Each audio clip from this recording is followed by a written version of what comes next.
لحظه خداحافظی به سینه‌ام فشردمه، اشک چشمام جاری شد، دست خدا سپردمه. دل من راضی نبود به این جدایی نازنین. عزیزم منو ببخش اگه یه وقت آزردمه.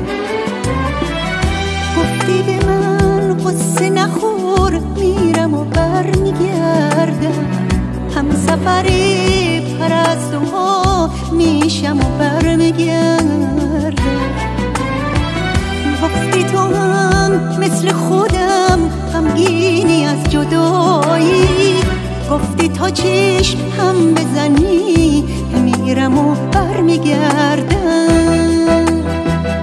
عزیزی رفته سفر کی برمیگردی؟ چشمونم مونده به در کی برمیگردی؟ رفتی و رفت از چشم نور دو دیده، ز حالم بی خبر کی برمیگردی؟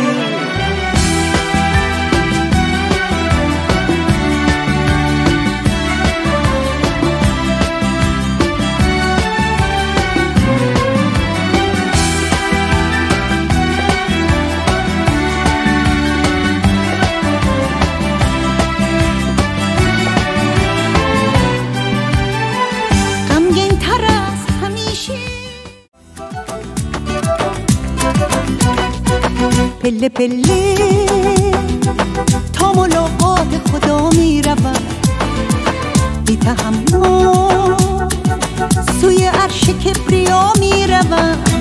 از برکت نورش ببین تا کجا تا کجا تا کجا میروم، کجا میروم.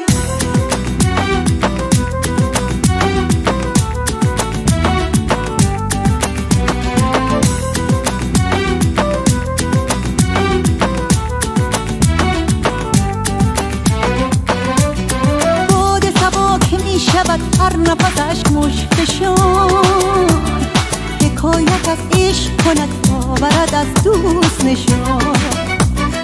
عطر گلستان و چمن پر شده در خیال من، مستی عارفانه ایست قصه شور و حال من. پله پله تا ملاقات خدا میروم، بی تحمل سوی عرش کبریا میروم. از برکت نورش ببین تا کجا تا کجا تا کجا میروم، کجا میروم.